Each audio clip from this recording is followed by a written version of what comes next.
Hey, good afternoon, everybody. Holidays are upon us. All right, so today, Department of Transportation Secretary Pete Buttigieg and FAA Administrator Mike Whitaker held a press conference at Ronald Reagan Washington National Airport to preview what travelers can expect when flying this holiday season. While we don't control the weather, obviously, and that can have significant impacts on air travel, right? We saw record travel demand during Thanksgiving with cancellation at less than 0.5%, or 0.5%. Cancellation rates are currently the lowest they've been since 2016, and ahead of holiday travel this week, we are keeping a close eye on the weather and have been pushing airlines to prepare for significant travel demand.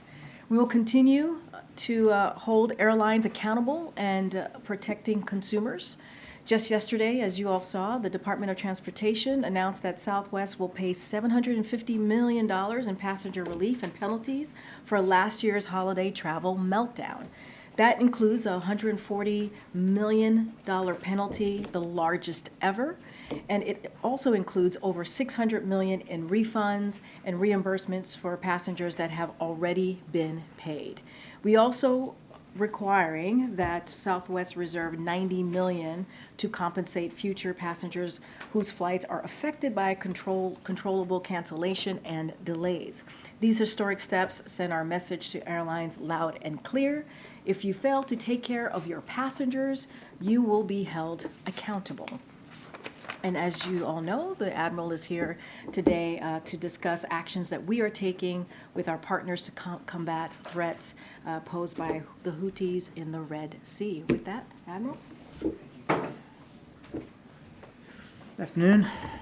As Karine said, I think you know earlier this month, National Security Advisor Jake Sullivan announced that the United States would rally the international community to address the increasing threat posed by Houthi attacks on shipping in the Red Sea. Yesterday, less than 2 weeks since Jake was right here at this podium, the Department of Defense announced Operation Prosperity Guardian and the formation of an international coalition of countries to counter these threats. Now, ships and aircraft from multiple nations are and will continue to join the United States in conducting maritime surveillance and taking defensive action as appropriate to protect commercial ships from the threat posed by the Houthis.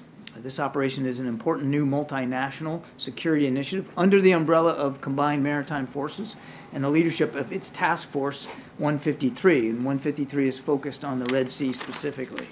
From the beginning, we've said that this is an international challenge. It requires collective and international action. And we've been able to bring together now a number of partners, including the United Kingdom, Bahrain, Canada, France, Italy, the Netherlands, Norway, Seychelles, Spain, and even more, to address this challenge together. Also today, in a related fashion, the United States and the world's largest flag states for commercial vessels transiting the Red Sea also issued a joint statement condemning in the strongest terms the threats and the acts by the Houthis. This joint statement has 44 signatories, including NATO, the entire EU and G7, as well as Australia, Canada, Bahamas, Malta, New Zealand, Singapore, and Yemen. Secretary Austin also convened in the region a meeting with ministers, chiefs of defense, senior representatives from 43 countries, as well as the European Union and NATO to discuss what we're doing in response to this increased threat. Now, I think it's important to put it a little bit in perspective. Some 6 countries border the Red Sea. The Red Sea is a conduit for 10 to 15% of all global trade, 8% of global grain trade, and 12% of global seaborne oil trade. Of this total Red Sea trade, Greek, Chinese, Japanese, and German-owned vessels make up 40 to 50% of transits. All that underscores the dependence that these economies have around the world on the strategic trade. Bottom line is, these attacks have to stop. They need to stop. They're unacceptable. The United States, our allies, and our partners will do what we have to do to counter these threats and to protect these ships. And with that, we can take some questions. Has the administration thought about redesignating the Houthis as a terrorist organization? Yeah, we're actually conducting a review right now on whether that's the right course forward. We've talked about that. No decisions made right now. And when do you expect a decision on that? I don't have a timeline for you, but we are reviewing that designation as we speak. And one more question. There are some unnamed countries that are currently involved in the Red Sea initiative. Can you say more about why those countries don't want to be named? And is it a sign that countries don't want to be seen standing with the United States at this moment in the region? There are some nations that have agreed to participate and to be a part of this, but they get to decide. They're sovereign nations. They get to decide how public they want that to be, and I'll leave it up to them to be able to describe it one way or another. Since because not all want to become public, I doubt you're going to get much more out of them. And the last thing, I mean, given the countries want to be unnamed while participating in this U.S. Initiative, and is the administration concerned about the United States' isolation on the international stage when it comes to the conflict in the Middle East, also given the Security Council vote that's coming up as well? I mean, well, I won't get ahead of this vote that's coming up here. We're still working through the modalities of that, but I mean, 44 signatories on this joint statement. Several nations now willing to join us publicly in this, and others that are willing to participate in this maritime coalition. It's hard to look at these things which the United States has driven forward, and say that we're somehow isolated on the world stage. In fact, I think what this shows is our convening power and how much American leadership matters on the world stage. Thank you, Admiral. And Karine, we've seen attacks on commercial ships involving 1 or 2 drones in the Red Sea, but the USS Carney took down 14 at one time over the weekend. Do we have any sense of what the Houthis were targeting? In the broad scope, Ed, as I mentioned in the opening statement, and the whole purpose of this maritime task force is that they're targeting commercial shipping. I mean, heck, they've even said publicly. Usually it's 1 or 2. 14 at one time. Was that going They to have largely focused their targeting on commercial ships, but we haven't seen any specific targeting or intention to target naval vessels. But you can't, when a commanding officer is looking at something coming in, a drone or a missile, I mean, he or she has to make some oftentimes split-second decisions about perceiving what the threat is and taking them down. So you can't rule it out specifically. But when you're talking about these 14 drones, I mean, it's not unlike them to launch multiple at a time, and it's difficult to know when you're knocking them out of the air.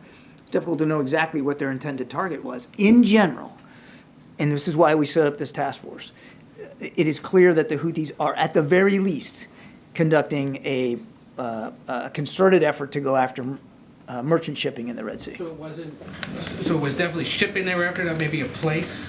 Again, Ed, you can't be perfectly predictive. You can detect what the point of origin is. You can detect what it is that's being fired. You can get a sense of trajectory, altitude, speed, and make a determination about the perceived threat to your ship or other ships.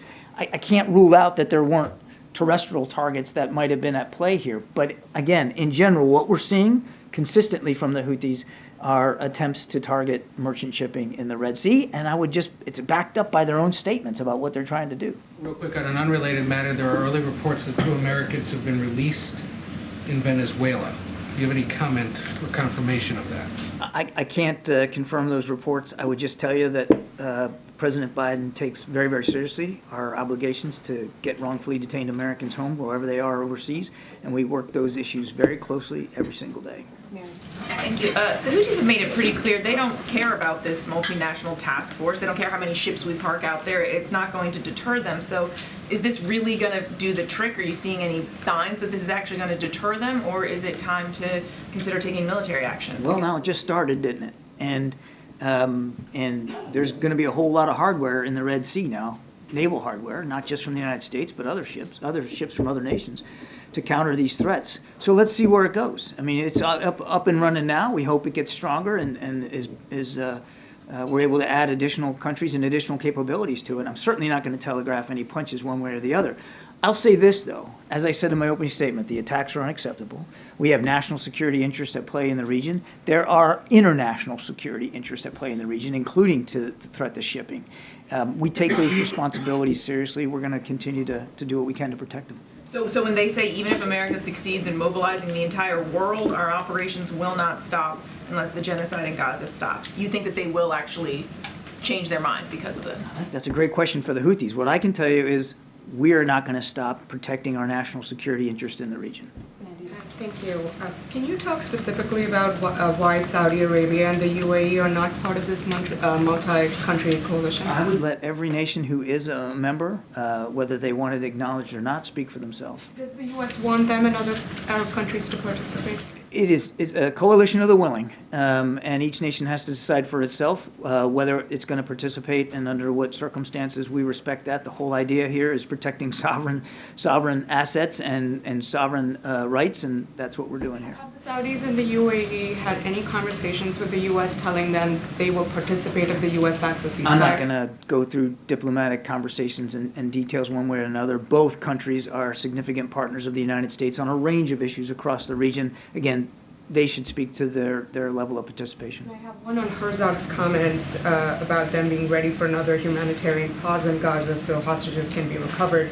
As far as you can tell, how many more American hostages remain held by Hamas, and does a Herzog comment suggest a pause in hostage release are imminent? As far as we can tell, and I'll caveat this as I have many times, that our knowledge is not perfect, but we think there's still about 8 Americans that are still being held hostage, with some 140 total that we believe Hamas and other groups hold. I don't have an update for you on the progress of talks to try to get another humanitarian pause in place so that we can get hostages out. We continue to work this literally by the hour. Nadia. Thank you, Karine. Pope Francis suggested that Israel is using terrorism tactic after 2 Christian Palestinian women were shot dead by the sniper in a Gaza church. Also, there is disturbing images emerging again of hundreds of people being rounded up by the Israeli army, and including a testimony by them saying that they're not connected to Hamas. Do you raise these things with the Israelis, and can you consider them as serious incidents? Because obviously to round up hundreds of men means that a senior commander has to take a decision. In the aggregate, we have and will continue to have conversations with our Israeli counterparts about abiding by the law of armed conflict, about humane treatment of detainees and fighters that are taken off the battlefield. They understand those responsibilities, but yes, we continue to raise that with them. And as I said yesterday, we have specifically asked questions about this shooting at the church. Okay, one more question. A major Israeli newspaper, Yedionot Haronot, headline is how John Kirby became one of Israeli leading spokespeople. Is that okay with you to being portrayed as a spokesperson for a foreign country, even if this country is an ally of yours? I'm a spokesperson for the National Security Council and for President Biden on national security issues. Admiral, is the U.S. seeking China's help in deterring these attacks? Again, every nation has to decide for itself, Gabe, to what degree it wants to counter the Houthi attacks. And I think where China could be helpful, quite frankly, is more with the influence that we know they have in Tehran, the conversations that they can have with the supreme leader. And we have in the past, and we continue to encourage the Chinese to use that influence, use those conversations to lean on the supreme leader and Iran to stop their support for the Houthis. Speaking of Tehran, has the U.S.'s assessment of Iran's direct involvement or any direct involvement in any of these attacks changed? All I can tell you is what I've said before. I mean, they are certainly providing the means, the tools, the capabilities, the weapons through which the Houthis are conducting these attacks. The Houthis may be pulling the trigger, but as I've said, Iran's giving them the guns. And one last question, Admiral. We're about to hit a milestone of 20,000 Palestinians killed, according to the Hamas-run health ministry. I know the president before said that he didn't always trust those numbers, but does the U.S. believe that we're about to hit that milestone, 20,000 Palestinians killed? Difficult to have a great fingertip feel on the exact figures. That said, we know that many, many thousands of innocent people in Israel and in Gaza have been killed and or wounded by the conflict. We don't want to see this. We don't want to see conflict go on one more day. And it could end today if Hamas would surrender those responsible, get rid of the hostages, or release the hostages, sorry, and immediately lay down their arms. That's what needs to happen here. I know you said a minute ago that you didn't want to get ahead of the Security Council vote. Does that mean the U.S. is still determining how it will vote on this resolution? We're still working through the modalities of the resolution. That's how I'll leave it. Can you say broadly what the U.S. hopes to accomplish at the UN through this resolution? Again, I don't want to get ahead of a resolution that hasn't been voted on yet, Kevin. We're still working through the modalities of that. It's important for us that the rest of the world understand what's at stake here, and what Hamas did on the 7th of October, and how Israel has a right to defend itself against those threats. Okay. You talked a minute ago about the support that the U.S. has seen from its allies in terms of the Red Sea. At the same time, over the weekend, we heard the UK and Germany come out in support of what they called a sustainable ceasefire. That's similar language that we've heard from Canada, Australia, New Zealand. We've heard France call for an immediate and durable ceasefire. The president is someone who came into office talking about restoring alliances, the importance of being on the same page as our global partners. Is he at all concerned that there's a risk that the U.S. seems out of step on this particular issue with some of its closest allies? No, as a matter of fact, as I said, I mean, across the board, we're seeing how important American leadership is on the world stage here. Every nation can speak for itself, but France and the United Kingdom are terrific, close allies and friends. That's not going to change. And as I've said before, again, I can't speak to the nuances in what they've said. What we've said is we don't support a permanent ceasefire at this time. It would simply validate what Hamas did on the 7th of October. It would leave them in power in Gaza, which is unacceptable to us and to our Israeli friends. And of course, it would give them a much longer timeline to prepare and plan additional attacks. We do support smaller, more localized, more targeted humanitarian pauses to get hostages out and to get more aid in. Okay, just a couple more. Go ahead, Jane. Jane? Thank you. Thank you, Karine. Can you hear you? I have two questions. North Korea Kim Jong-un's recently series of ballistic missile launches and meeting with Russia, China, and North Korea's foreign ministers. How do you view all of this? We have seen a growing desire by Russia and China, certainly, but to some degree, including North Korea, to increase and improve their communications with one another. These are three nation states which bristle at the rules-based order that the United States and our allies and partners have helped stabilize here and put in place since the end of the Cold War. We still believe that rules-based order matters, and that there are certain nations that would like to act in ways inimical to that order. That's why the president has, for his part, worked to shore up our alliances and partnerships in the Indo-Pacific to a degree that we've not seen at all in so many recent years, and to improve and deepen our security cooperation with the Republic of Korea and with Japan. I mean, Jake was just out there in Seoul, as you know, talking to his counterparts in both countries. So we're comfortable that we're moving that process forward. Kim Jong-un criticized the United States, South Korea, Japan missile warning information sharing, and Kim Jong-un threatened to attack the United States with nuclear weapons if the Washington decided wrong direction. How will you react to this? I'm not going to get into a hypothetical. Jenny, you and I have talked about this a gabillion times. We take our responsibilities seriously to our allies, Japan and the Republic of Korea. We recognize the growing threat that Kim Jong-un and his regime present to the region, and that's why, as I said, we're doing everything we can to revitalize those alliances and partnerships. We've added military capabilities to the region, including intelligence collection capabilities, and that's not going to change. Look, we've said before, we would be willing to sit down with Kim Jong-un without preconditions to start to talk about the denuclearization of the peninsula. That remains the case today. He hasn't been able or willing to take us up on that offer. John, it's been a few days since Putin said Russia wants to reach an agreement on the return of my colleague Evan Gerskovich as well as Paul Whelan. Has that led to any uptick in the number of calls, conversations between the administration and Russia? And is there any updated outlook from the administration on whether their release may be secured in the next few weeks or in the near term? Well, with the caveat that I won't talk about the specifics of negotiations lest I say something here publicly that could put them at risk. We have made a serious proposal for Evan and Paul recently, which was rebuffed by the Russians, regardless of what Mr. Putin says. Just isn't true. They actually did rebuff it. And we haven't given up. We haven't stopped working on it. And I can tell you that we are working very, very hard to see if there's another avenue that we can approach, another option that we can pursue that can maybe get both of those men home with their families where they belong. Christina? Thank you. Admiral, the president's support for Israel, the position on Israel seems to be losing him support among Americans as well.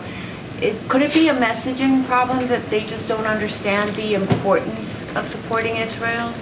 Well, I can't speak for every American citizen. I can tell you just a couple of things. The president doesn't make national security decisions based on polls. He makes it based on principles. And there are some core principles that are at stake here. Of course, Israel's right to exist as a nation and to defend their citizens against attacks like that happened on the 7th of October. He knows that there are strong feelings on all sides here, and he appreciates that. He respects that. And our team has been in touch with communities all over the country about those feelings, about those concerns. We do take that seriously.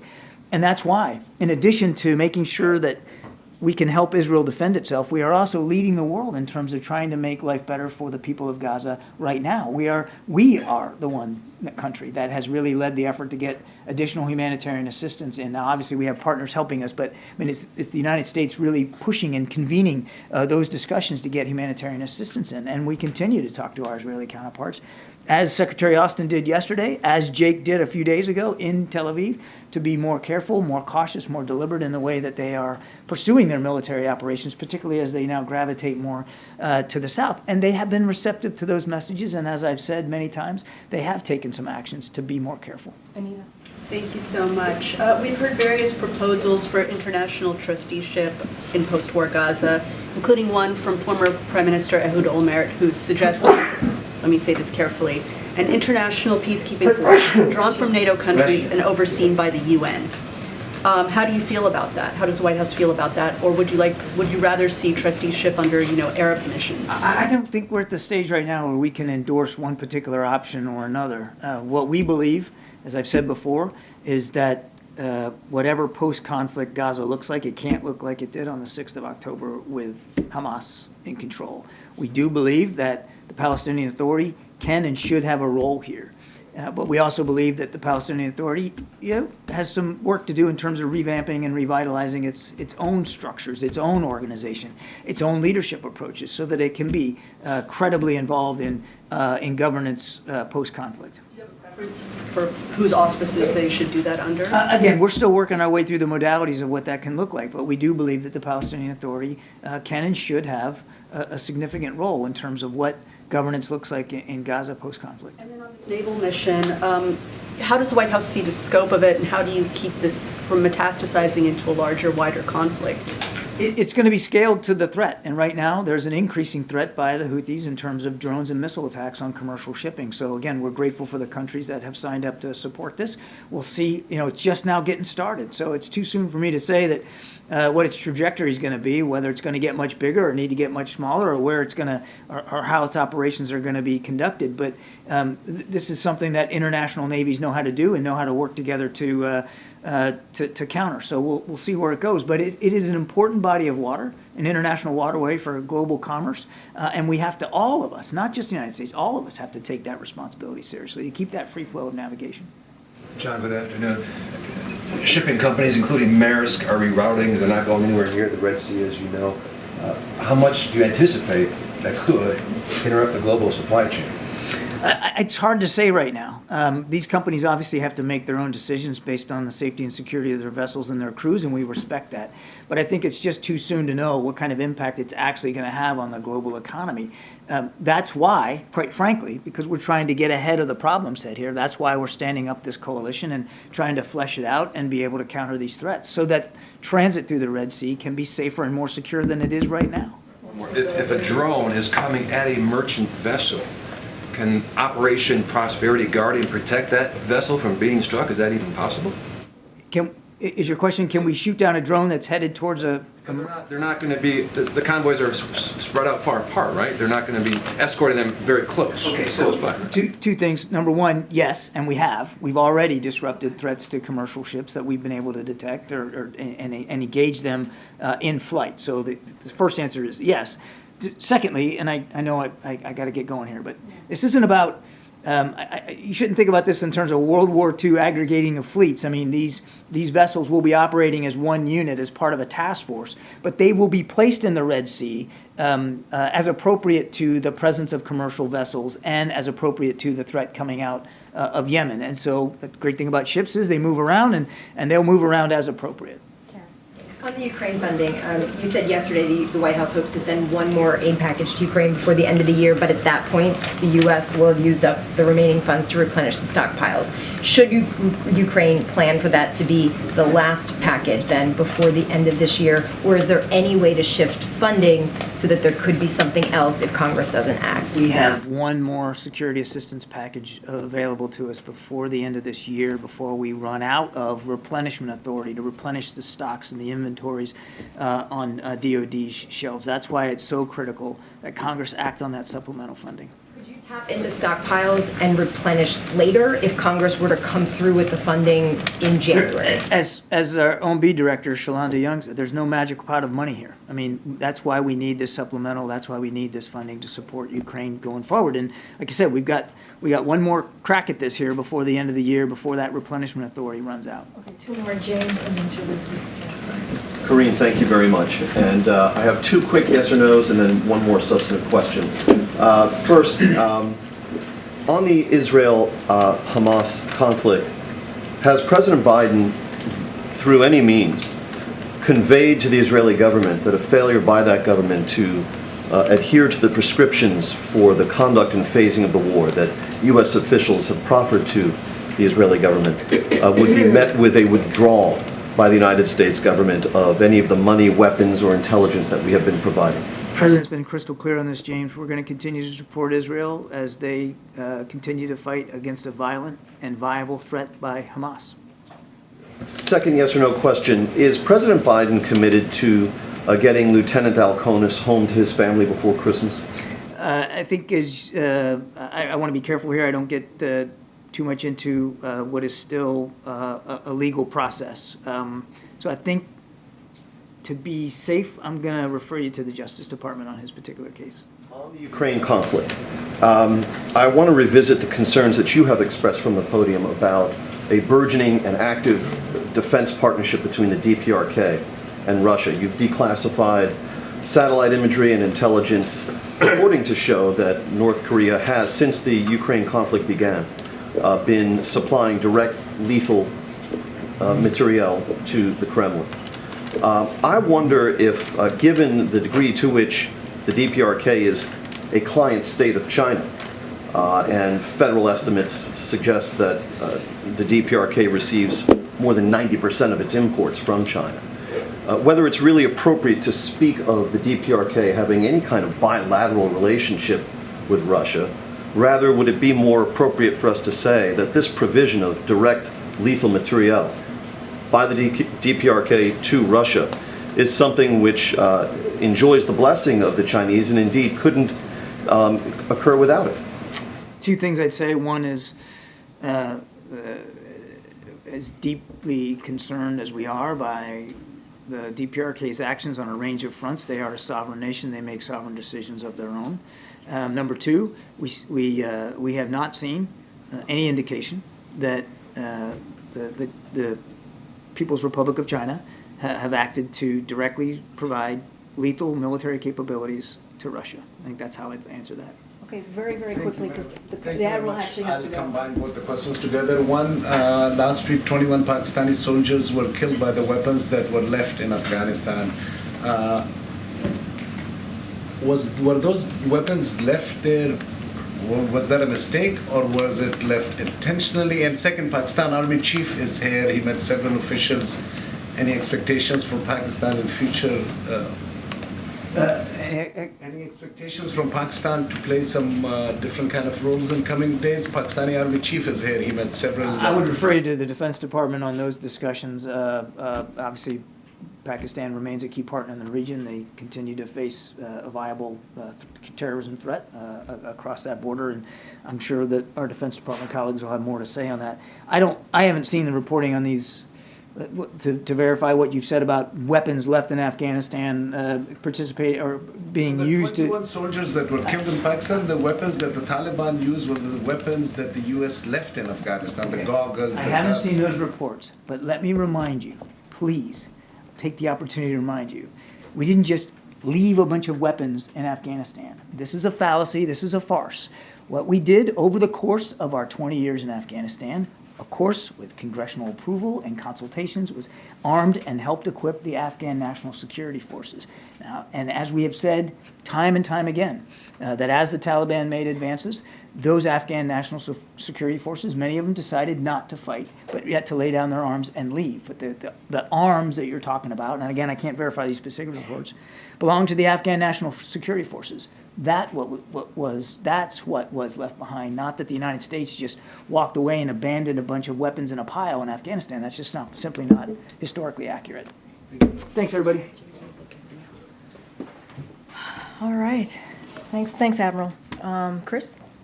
Question on the new immigration law in Texas. Does White House have any thoughts on that law? And there appears to be some litigation that's starting over the law as well. So, look, this is an extreme law that will not and does not make the communities in Texas safer. It just doesn't. And I think to add to that is that it is very much in line with what Republicans, many Republicans like to do or tend to do, which is demonize immigrants and also dehumanize immigrants. This is part of this. And so this is not who we are as a country. This is not who we should be as a country. Communities should not be individually targeted and put into harm's way. And this is what we're seeing.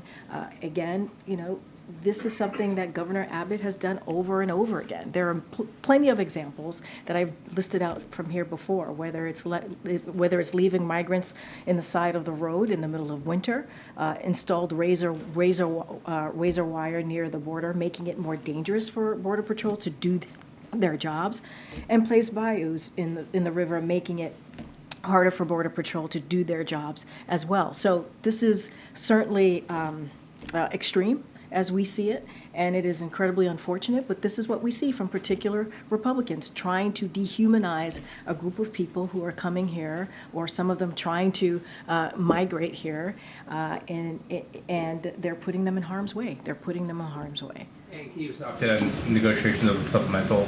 Obviously, immigration is an important part of that. Where are we at of that?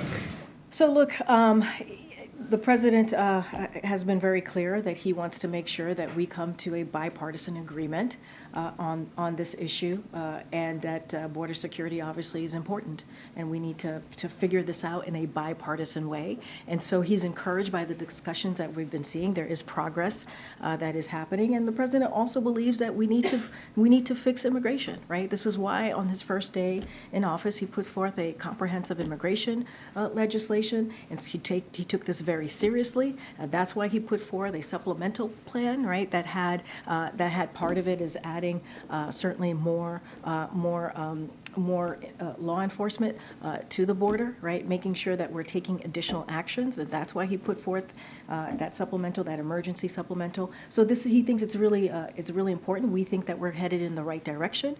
We are encouraged by the discussions that are happening on the Hill, and so we want to make sure we get to a bipartisan agreement on this. Okay. On the Texas immigration law, the ACLU has already filed a lawsuit. Does the president support the government also taking legal action here? So the Department of Justice, they're going to decide whether they're going to file a lawsuit here. Certainly, I'm not going to get ahead of that. In 2012, the Supreme Court upheld the rule that the federal government, not individual states, have the authority to decide who gets into the country. But this is now obviously a more conservative court. I mean, are you concerned that the position may now be changed, that a conservative court could use this to revisit? I mean, look, I can't speak to the conservative court. You said it in your question to me, which is like the federal court, not individual state, is in charge of determining how and when to remove non-citizens for violating immigration laws. That is where that sits, and that's where that belongs. And look, as you just stated, in 2012, it happened, and it was struck down, right? The court struck that down. As far as what's going to happen next, the DOJ, Department of Justice, certainly is going to make that decision. I'm not going to get ahead of it, but there is precedent. It was struck down. I can't speak for this current court, but what I can say is, and what I said at the top when I was asked this question by Chris, is that the law is incredibly extreme, and it does not make communities in Texas safer. It just does not. It dehumanizes, which is what Republicans tend to do. Certain Republicans tend to do is dehumanize immigrants and also demonize them, and that's what we're seeing here. Thank you, Karine. Quick question on the U.S. Steel acquisition. Several lawmakers, including John Fetterman, have come out now against the U.S. Steel acquisition by Japan's Nippon Steel. Just wondering how the White House views this proposed deal, and do you have any concerns around market consolidation or national security? So given this could potentially be a regulatory review, I'm not going to speak to any specifics of this transaction, so I'm going to be very careful. But what I can do is speak about it more broadly. And one of the things that I can share that the President believes is that steelworkers' commitment to protecting American manufacturing that supports family, sustaining union jobs, that is something that the President supports. That is something that the President certainly shares with steelworkers. But I'm going to be super mindful and certainly not comment on the review. And I'll also say that the President is committed to competition because he knows competition means lower costs for consumers and higher wages for workers. That's incredibly important, but going to be really careful on not saying too much, again, because this might be under regulatory review. And a quick one on the Vice President's abortion tour. She's starting the tour in Wisconsin in January. Is this tour primarily going to focus on battleground states? And also wanted to know if the President at any point will be joining her? So your last question first. I don't have any plans or announcement to make this time on the President's plans, but certainly we'll have more to come. As to the Vice Presidents and where she's going to be going, there'll be certainly more to share. I'll share a couple of things more broadly. As you just stated, she's going to kick off a nationwide reproductive freedoms tour to continue fighting back against extreme attacks on reproductive care. She will hit the road in states across the country, bring together thousands of people, and discuss the harm caused by extreme abortion bans while sharing stories of those who have been impacted. The tour, as reported, is going to be kicked off in an event in Wisconsin on January 22nd, which is, as I'm sure you all are following, is the 51st anniversary of Roe v. Wade. And since Roe v. Wade was overturned, Republican elected officials have imposed dangerous abortion bans that put the health of women in jeopardy. As we've heard stories over and over again, force women to travel out of state for care and threaten to criminalize doctors. So the President and the Vice President are going to continue to show their fight to protect women's right to make a decision on their own health care. And that decision, as we all know, is incredibly difficult. Those types of health care decisions that women have to make is incredibly difficult. And it should be something that they decide along with their family and their doctors. It should not be decided by politicians. Kevin. Hundreds of Jewish facilities reported receiving false bomb threats over the weekend. The FBI has said that they appear coordinated and could have originated outside of the United States. Has the President been briefed on these threats? Can we expect to hear from him at any point on them? And what is the White House's current understanding of where this could have come from? So, Kevin, thanks for the question. I think it's important, obviously, for Americans and the Jewish community to hear directly from us about this. We are closely tracking hundreds of emailed bomb threats to Jewish synagogues, schools, and other institutions over the weekend. Local and federal law enforcement are investigating each and every one of them. The President has been very clear, and I've said this many times right here at this podium, anti-Semitism, threats of intimidation or violence of any kind is unacceptable. It is dangerous, and there is no place of that type of threat or any threats of violence in America. The President and the entire administration are committed. We are committed to doing everything possible to ensure the safety of religious communities. Anything specific about these threats, as I mentioned, certainly looking at each one of them, I would have to refer you to the FBI or the local government. What was the President briefed specifically on? The President is aware of these threats, and obviously we will do everything that we can to ensure that that communities, the Jewish community specifically, as these threats are being targeted at feel safe. Religious communities more broadly obviously feel safe, and so this is certainly this type of this anti-Semitism and hate is unacceptable, and we will continue to be loud and clear about that. And can we expect to hear from the president? I just don't have anything to share specifically about the president making an announcement or speaking to this directly. The FBI obviously is on top of this, working with local government.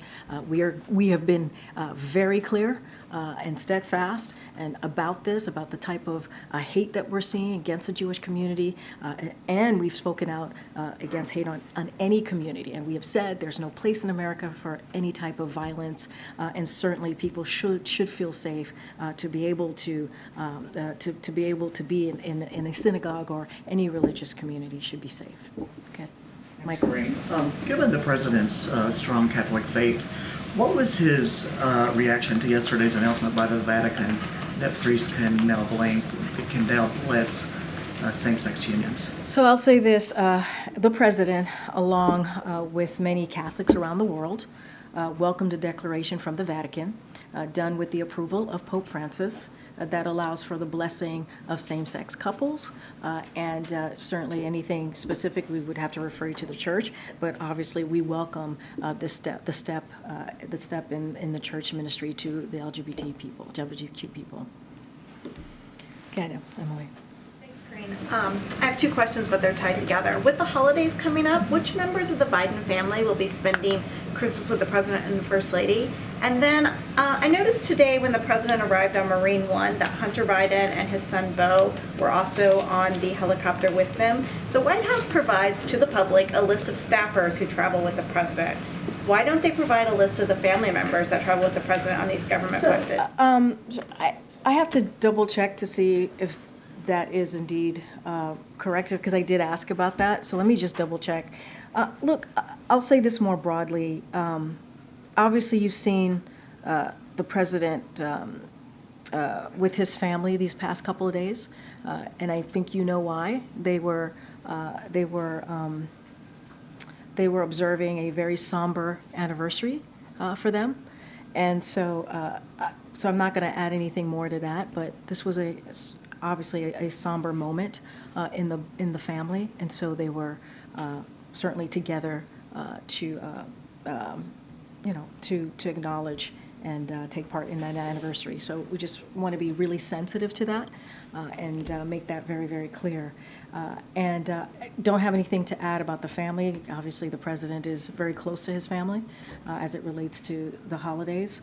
He spends, obviously, every holiday with his family, mostly every holiday with his family. I just don't have a list of names to share with you at this time. Okay, JJ. I have a question about Apple, but just to follow up on Nandita's question about U.S. Steel, you said something about regulatory review potential for that. So it sounds like there's some expectation of Potentially. a CFIUS review. I'm not going to get into, I'm not, there's potential for regulatory review. This is a transaction, as you know, so I'm just going to be super, super mindful and I just want to be careful. But the president has been briefed on the sale of U.S. Steel. The president is aware. Okay. And then on Apple, on the ruling that some Apple Watches violate another company's patent, Apple's going to have to pull some of these models from the shelves, and there's some questions about whether the Biden administration will intervene.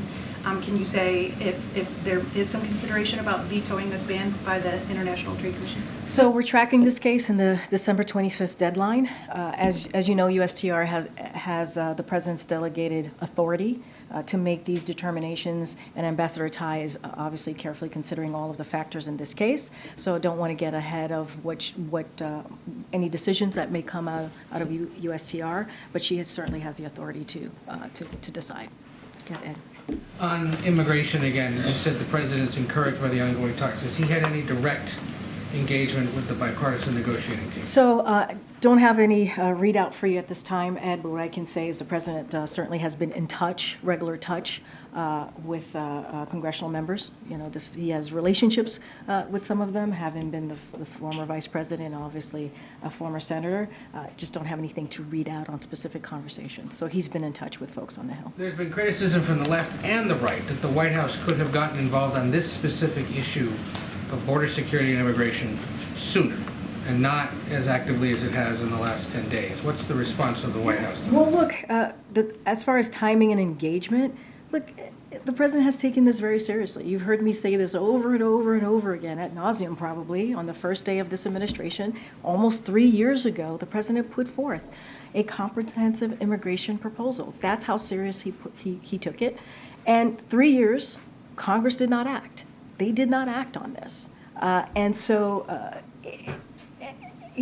now here we are. The president put forth an emergency supplemental, obviously proposal to deal not just with Ukraine and Israel, but obviously the border as well. And they've just let this process languish for 3 years. And so, and the Republicans, they completely got in the way, opposed the record funding that we have asked for. If anything, they asked for cuts of 2,000 Border Patrol.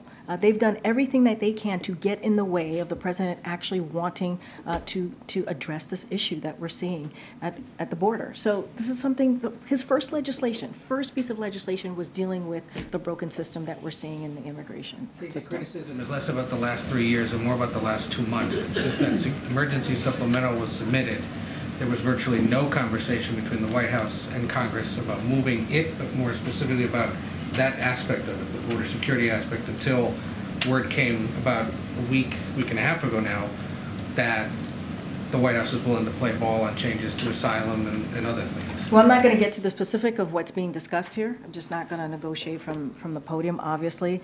But I take offense, and I think the president does too, in saying that we haven't taken this seriously.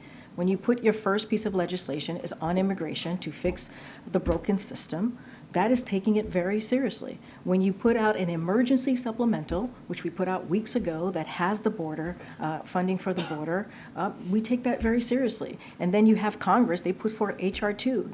They continue to get in the way, Republicans, to be more clear, on actually doing what the president is asking for, getting some record funding, making sure the law enforcement, CBP at the border, have what they need to deal with what's going on at the border.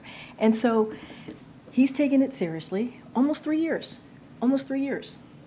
that we put forth this comprehensive piece of legislation on immigration. Again, on a system that has been broken for decades. Go ahead, Kate. Karine, does the White House regret linking border funding and Ukraine aid? No, not at all. This is emergency funding. This is much needed funding. Let's not forget, this is a president, what he's asking for is dealing with America's national security as well, what he believes is important as a leader. So these things are, he put it forward because they're important, they're emergency needs, and so the president is always going to do what's best for the American people, but also our national security. And Karine, as this debate over money plays out in Washington, over the weekend in Chicago, a 5-year-old boy who was living in a migrant shelter died. His name was Jean Carlos Martinez. What would the White House say to his family? That's devastating. A child dying, anyone dying, is devastating. Devastating. As someone who's a mom myself, that is, when you hear stories like that, it is heart-wrenching. And I know that the president feels the same way. This is why we have taken this very seriously from day one when it comes to dealing with a broken immigration system. This is why the first piece of legislation that the president put forth was on immigration and doing everything that we can in a comprehensive way to deal with it. Our hearts go out to the young, this little boy's family. I can't even imagine what they're going through. I don't want to imagine what they're going through, but our hearts go to them, out to them. Some of the local officials in Chicago have gone so far as to blame the Texas governor for busing migrants into Chicago and have said that policy has led to situations like this one with a young boy. Does the White House share that view? So I'm not going to go into specific cases from here. We've always been very clear, and you heard me at the top, the first question that I got, that we believe that Governor Abbott's policies and his political stunts are not safe. They're not safe for the Texas communities and our CBP, our law enforcement on the ground who are trying to do their work. They put them in harm's way. And they dehumanize and demonize immigrants. That's what his political stunts do. I'm certainly not going to get into every specific case, but we've been very clear that what he's doing doesn't actually help. Go ahead. I saw that Katie Porter, Congresswoman Katie Porter, has shifted her position and recently called for a ceasefire. Is there a concern that Democratic members of Congress, most of them who have been standing with President Biden's stance on this, are moving away from what the White House has said? Is that a concern that the White House has? Look, the president's been very clear. You've heard Admiral Kirby. You've heard from Jake Sullivan. You've heard from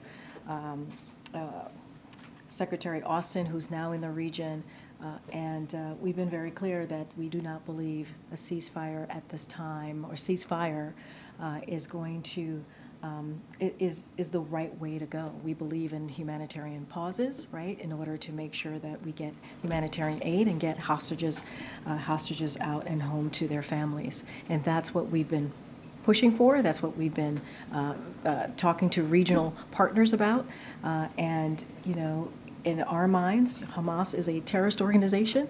It's not even in our minds, that is a fact. And if we do a ceasefire, it does not take away the harm that Israel is going to be in. And so that's kind of where we've been, and we've been pretty clear about that. Jackie. Will the White House announce Hunter Biden's presence on Marine One moving forward? That's something that we've never done. This is the family. The family gets to travel with the president, and that's been the case with every other president. And so it's not something that we have done or we would be doing moving forward. The reason I ask is just the legal trouble he's facing. Leaving him off the list would appear to sound like an effort to conceal him. And I guess the question that it begs is, why does the president think it's appropriate that taxpayer dollars should be used to fly him around when he's been indicted and justified a congressional subpoena? So I would refer you to Hunter's personal representatives as it relates to any questions about the legal affairs. But as you know, as it relates to the past couple of days, as I just stated to your colleague, is that the president and their family were obviously it was a somber anniversary that they were recognizing, and so you could imagine what that is like for them.